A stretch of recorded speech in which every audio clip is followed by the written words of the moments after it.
建築博士の和田直子です。中銀カプセルができたのは1972年。実は1970年に行われた大阪万博に中銀というディベロッパーの社長が訪れます。そして黒川紀章にこう尋ねました。こんな未来的な建物って実現できるんですか？黒川紀章はこう答えます。もちろんですとも。そういうわけでこの建物が実現するに至ったわけです。黒川紀章はほぼ同じ時期に自分の別荘を軽井沢に設計しています。カプセル K という名前で4つのカプセルを組み合わせて実験的な試みを行っています。そのカプセルの一つが実はお茶室だったんですね。はい、これから紹介するものはこの部屋で行われたツアー後のアクティビティについてです。それではご覧ください。はい、私はいつもテレビのモニターをパソコンにつなげて黒川紀章に関するミニレクチャーを行っていました。なぜなら、ただ建築を見て写真を撮るだけでなく、座ってなるべく長い間空間に滞在してもらい、より深く建築のことを理解してもらいたいと思ったからです。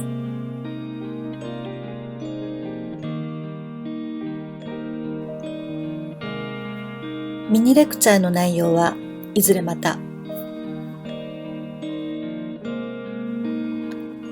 レクチャーの後はいつも皆さんとディスカッションをしていました。問題点を挙げ、どうしたらうまく保存活用できるのかなどについてです。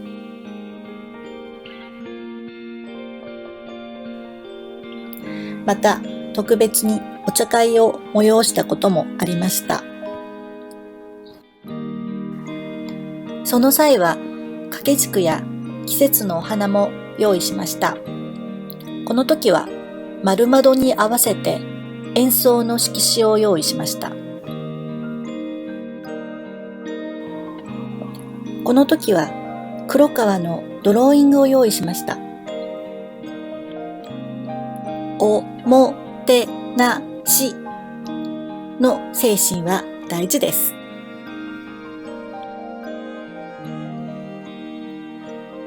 お菓子で季節を感じる。これも日本の文化ですよね。おふく加減はいかがですか？茶道のルールがわからなくても大丈夫。楽しんでもらえたらそれだけで幸せです。美味しかったですか？お子様連れの方にはカプセルジェンガをすることもありました。はい、ツアーの最後はいつも室内で記念撮影をしていました。私が案内したツアーは合計で外国人向けは85回530人、日本人向けは50回230人の方にご参加いただきました。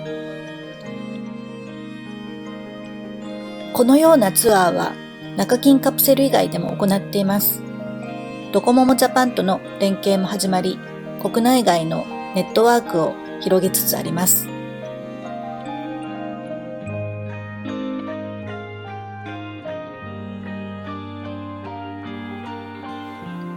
最後に、なぜ私が中銀カプセルに思い入れがあるのかについてです。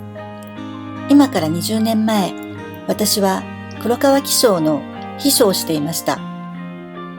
ですが、建築の勉強を本格的にしようと思い、大学院に進学しました。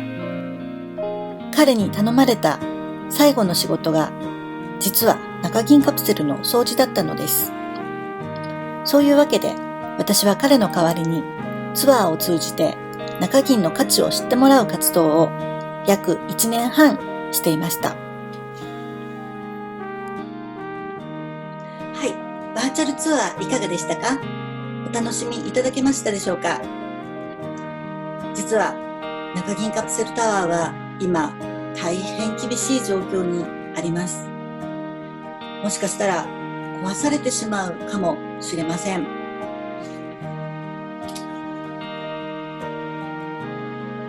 東京建築アクセスポイントは建築の専門家としてその価値を分かってもらうためにツアー活動を展開してきました。今後は新しいバーチャルツアーという形での展開も考えています。